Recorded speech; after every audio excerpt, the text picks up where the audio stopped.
पुराने दिनों की बात है। एक बूढ़ा लकड़हारा था जिसका नाम खुदा बख्श था। वह दुनिया की नजर में एक मामूली सा इंसान था, मगर उसकी जिंदगी खामोश जद्दोजहद और सब्र की एक जिंदा मिसाल थी। उसका घर एक पुरानी बोसीदा झोंपड़ी थी जिसकी दीवारें वक्त के जुल्म की गवाह थीं और छत इतनी कमजोर कि बारिश की हर बूंद उसकी गरीबी का नौहा बन जाती थी। खुदा बख्श की सुबह हमेशा एक ही तरह शुरू होती। सूरज निकलने से पहले वह अपनी झोंपड़ी के कोने में बैठता, आंखें बंद करता और अल्लाह का नाम लेकर दिन का आगाज करता। उसकी कमर झुकी हुई थी, जैसे बरसों की मेहनत ने उसे जमीन के करीब कर दिया हो। उसके हाथ कांपते थे, मगर उन हाथों में आज भी हलाल रिज्क की लगन बाकी थी। वह लकड़ियां काटता, बोझ उठाता, मगर अब जिस्म उसका साथ नहीं देता था। हर कदम पर उसे अपनी कमजोरी का एहसास होता। सांस जल्दी फूल जाती और दिल में एक टीस उठती कि वह पहले जैसा मजबूत नहीं रहा। मगर खुदा बख्श शिकवा नहीं करता था। वह जानता था कि आजमाइश भी अल्लाह की तरफ से होती है और सब्र भी उसी की रजा का रास्ता है। तन्हाई उसकी जिंदगी का मुस्तकिल हिस्सा बन चुकी थी। न कोई हमराज था, न कोई सहारा। शाम को जब वह थका हारा वापस आता तो उसकी झोंपड़ी में सिर्फ खामोशी उसका इस्तकबाल करती। मगर इस खामोशी में भी वह मायूस नहीं होता था। वह अक्सर आसमान की तरफ देखकर आहिस्ता से कहता, ऐ मेरे रब, तू सब जानता है, मुझे बस सब्र अता फरमा। गरीबी ने उससे बहुत कुछ छीन लिया था, मगर उसका ईमान न छीन सकी। खुदा बख्श का यकीन था कि रिज्क इंसान की मेहनत से नहीं बल्कि अल्लाह के हुक्म से मिलता है। इसी यकीन के सहारे वह हर दिन जीता, हर तकलीफ बर्दाश्त करता और हर मुश्किल को खामोशी से कबूल करता रहा। मगर उसे खबर न थी कि किस्मत उसके लिए एक ऐसा मोड़ छुपा कर बैठी है जो उसकी पूरी जिंदगी बदल देने वाला है। चंद दिन बाद खुदा बख्श की हालत इस हद तक खराब हो गई कि वह लकड़ियों का बोझ उठाने के काबिल न रहा। उसकी कमर में ऐसी ऐंठन उठी कि वह सीधा खड़ा होने से भी कासिर हो गया। उस दिन उसने पहली बार दिल ही दिल में मान लिया कि अब इस जिस्म से वह काम लेना जुल्म के बराबर है, जो बरसों तक उसका साथ देता रहा था। वह टूटे हुए दरवाजे के पास बैठा, लंबी सांस ली और एक गहरा फैसला कर लिया। उसने झोंपड़ी के कोने में रखा हुआ एक पुराना कपड़ा खोला जिसमें उसकी सारी उम्र की जमा पूंजी बंधी हुई थी। चंद तांबे के सिक्के, कुछ पुराने चांदी के दिरहम और वक्त की मार से मांद पड़ी हुई उम्मीदें, यही उसकी कुल दौलत थी। उसने वह सिक्के हथेली पर रखे, उन्हें देखा और आहिस्ता से अल्लाह का नाम लेकर उठ खड़ा हुआ। उसे मालूम था कि अब उसे किसी ऐसे जानवर की जरूरत है जो उसके बोझ का सहारा बन सके। जब वह जानवरों के बाजार पहुंचा तो चारों तरफ शोर, गर्द और सौदेबाजी की आवाजें थीं। खुदा बख्श अपने बोसीदा कपड़ों और झुकी हुई कमर के साथ आहिस्ता आहिस्ता आगे बढ़ता रहा। जैसे ही वह किसी जानवर के करीब रुकता और कीमत पूछने की कोशिश करता, ताजिर उसे हिकारत भरी नजरों से देखते। कोई हंसता, कोई तंज करता और कोई उसे हाथ के इशारे से हटा देता। यह खरीदने आया है या देखने? इसके पास तो रस्सी के पैसे भी नहीं होंगे। यह जुमले उसके दिल में तीर की तरह लगते रहे। उसकी आंखें नम हो गईं, मगर उसने नजरें झुका ली। उसने जबान से कोई जवाब न दिया, क्योंकि वह जानता था कि खामोशी बाज औकात सबसे बड़ी इज्जत होती है। मायूस होकर वह बाजार के एक कोने की तरफ बढ़ा, जहां कमजोर और रद्द किए गए जानवर बांधे गए थे। वहां उसकी नजर एक घोड़े पर पड़ी। वह घोड़ा दुबला पतला था, जिस्म पर जख्मों के निशान थे और एक टांग पर वजन डालने में उसे तकलीफ हो रही थी। उसकी गर्दन झुकी हुई थी और आंखों में एक अजीब सी खामोश फरियाद थी, जैसे वह भी किस्मत के हाथों थक चुका हो। खुदा बख्श बेख्तियार उसके करीब चला गया। उसने घोड़े की आंखों में देखा तो उसे अपना अक्स नजर आया, कमजोर, जख्मी मगर जिंदा रहने की जिद लिए हुए। इसी लम्हे उसके दिल में हमदर्दी जाग उठी। एक ताजिर करीब आया और तंजिया हंसी के साथ बोला, बूढ़े, यह घोड़ा तुम्हारे किसी काम का नहीं, यह तो खुद सहारा मांग रहा है। लोग जमा होने लगे। कोई कहता, यह घोड़ा चंद दिन का मेहमान है। कोई हंसता, खुदा बख्श अपनी आखिरी जमा पूंजी झाया करने जा रहा है। मगर खुदा बख्श की नजरें अब भी घोड़े की आंखों में जमी थीं। उसने दिल ही दिल में सोचा, अगर मैं भी ऐसा ही कमजोर हो जाऊं तो क्या दुनिया मुझे भी यूं ही छोड़ देगी। यह ख्याल आते ही उसके दिल में अजीब सा सुकून उतर आया। उसने आसमान की तरफ मुख्तसर सी नजर डाली और घोड़े के मालिक से कीमत पूछी। आदमी ने बेनियाजी से रकम बता दी। खुदा बख्श ने जेब से अपने सारे सिक्के निकाले और एक लम्हे की हिचकिचाहट के बगैर ताजिर के हाथ में रख दिए। लोग हंसने लगे, मगर खुदा बख्श ने खामोशी से घोड़े की रस्सी थामी और चल पड़ा। उसे मालूम न था कि यही फैसला उसकी तकदीर बदलने वाला है। बाजार की हद से निकलते ही खुदा बख्श ने सुकून की सांस ली। लोगों के कहे और तंजिया जुमलों की आवाजें पीछे रह गई थीं, मगर उनकी गूंज अभी भी उसके कानों में बाकी थी। वह आहिस्ता आहिस्ता घोड़े को लेकर आगे बढ़ रहा था कि अचानक घोड़े के कदम रुक गए। खुदा बख्श ने रस्सी खींची और उसे मानूस रास्ते की तरफ मोड़ने की कोशिश की, मगर घोड़ा जिद्दी हो गया।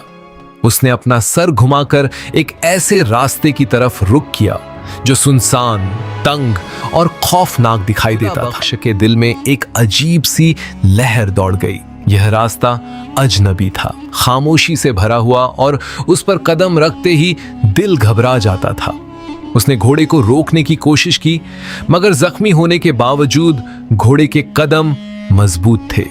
उसकी आंखों में एक अजीब सी लगन थी, जैसे कोई अनदेखी कुव्वत उसे आगे खींच रही हो। खुदा बख्श ने आहिस्ता से कहा, नहीं, उस तरफ मत जाओ। मगर घोड़ा न माना। चंद लम्हों की कशमकश के बाद खुदा बख्श ने रस्सी ढीली छोड़ दी। दिल में खौफ था, मगर घोड़े की जिद ने उसे मजबूर कर दिया कि वह भी उसी रास्ते पर चल पड़े। रास्ता आगे जाकर और भी दुश्वार हो गया। जमीन हमवार न थी। हर कदम पर कांटे थे जो कपड़ों में उलझते और जिस्म को छलनी कर देते।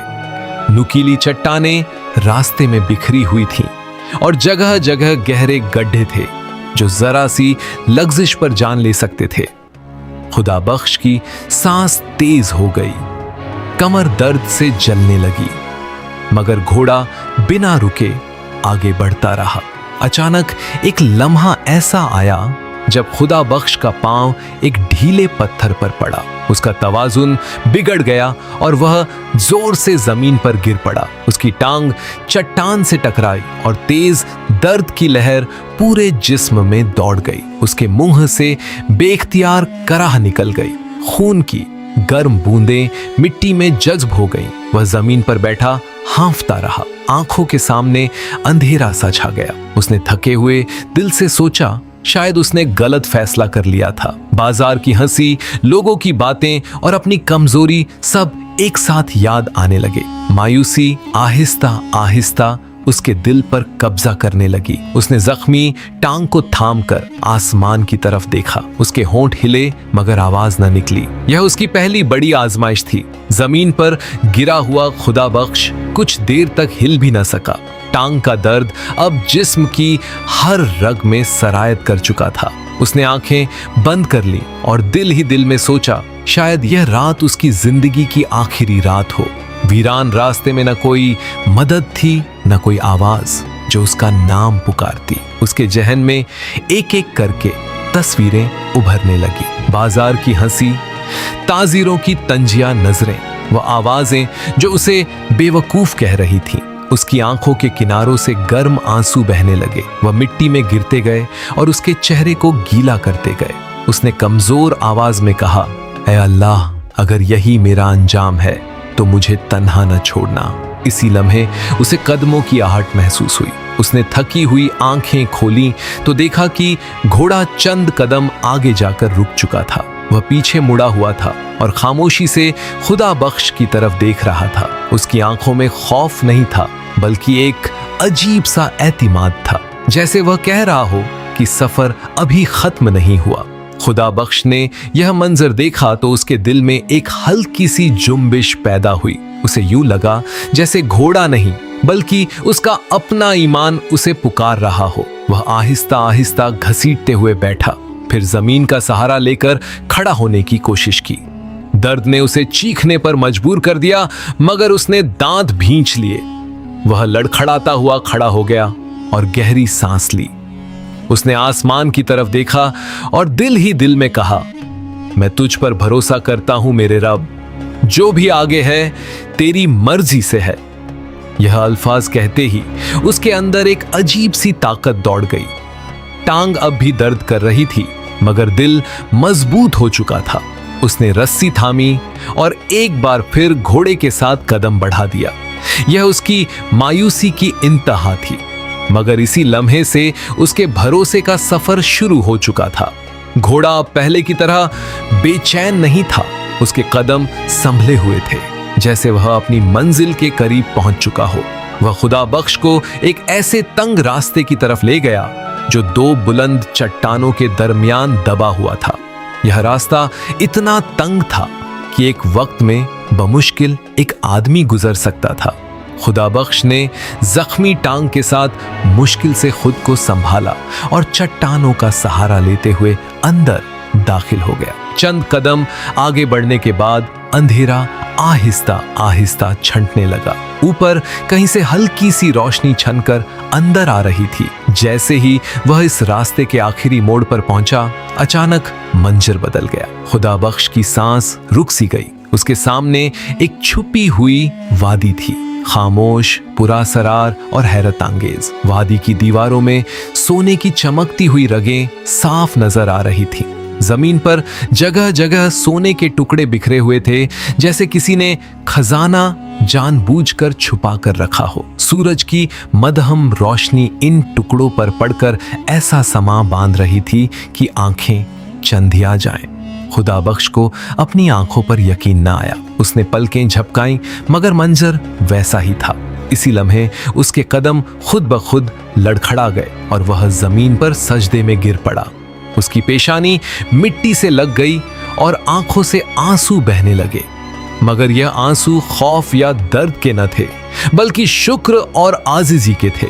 उसके लब कपकपाते हुए बोले, ऐ मेरे रब, तूने मुझे कभी अकेला नहीं छोड़ा। उसने पीछे मुड़कर घोड़े की तरफ देखा। घोड़ा खामोशी से खड़ा था, जैसे सब कुछ जानता हो। खुदा बख्श के दिल में यह बात पूरी तरह उतर गई कि यह घोड़ा कोई आम जानवर नहीं, बल्कि अल्लाह की तरफ से भेजा गया एक वसीला था, जो उसे उसकी आजमाइशों के बाद यहां तक ले आया था। खुदा बख्श ने खजाने की तरफ दोबारा देखा। उसके हाथ कांपे, मगर इस बार लालच से नहीं, बल्कि खौफे खुदा से। उसने दिल में फैसला किया कि वह सिर्फ उतना ही लेगा जितना उसकी जरूरत हो। उसने जमीन से चंद सोने के टुकड़े उठाए और उन्हें कपड़े में बांध लिया। बाकी सब वहीं छोड़ दिया। वह जानता था कि रिज्क की फरावानी इंसान को नहीं, बल्कि इंसान की नीयत रिज्क को बरकत बनाती है। इस वादी में उसे सिर्फ सोना नहीं मिला था, बल्कि यकीन, शुक्र और अल्लाह की कुर्बत का राज भी। खुदा बख्श इस खतरनाक रास्ते से वापस लौटा तो उसके कदमों में अब भी कमजोरी थी, मगर दिल में एक अजीब सी मजबूती आ चुकी थी। उसके साथ वही जख्मी घोड़ा था, मगर अब उसकी चाल में वकार था। जब वह बस्ती में दाखिल हुआ तो लोगों ने हैरत से उसे देखा। वही बूढ़ा, वही बोसीदा कपड़े, मगर उसके चेहरे पर सुकून और आंखों में एतिमाद की चमक थी, जो पहले कभी न देखी गई थी। खुदा बख्श ने खामोशी से वह सोना निकाला जो उसने जरूरत के मुताबिक लिया था। खबर फैलने में देर न लगी। लोग जमा होने लगे, मगर इस बार तंज नहीं, बल्कि हैरत और खामोशी थी। खुदा बख्श ने किसी को ताना न दिया, न किसी को अपनी कहानी का सहारा बनाकर शर्मिंदा किया। उसने बस इतना कहा, यह सब अल्लाह का करम है। इस दौलत को उसने अपने लिए जमा नहीं किया। सबसे पहले उसने उन लोगों को याद किया जिनकी जिंदगियां उससे भी ज्यादा मुश्किल थीं।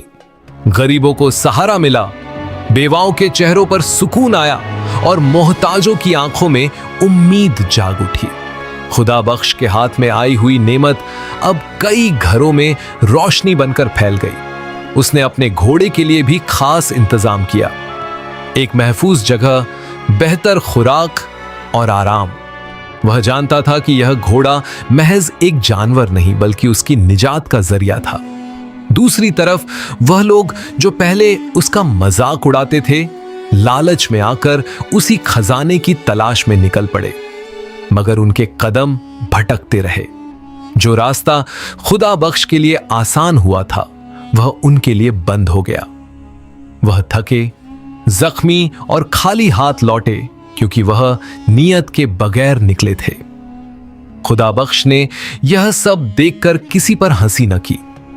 उसने बस एक बात कही जो उम्र भर उसके लबों पर रही, अल्लाह सब्र करने वालों को ऐसे रास्तों से नवाजता है जिनका गुमान भी नहीं होता। और यूं एक गरीब बूढ़े की फतह लिखी गई, दौलत से नहीं बल्कि ईमान, सब्र और शुक्र से।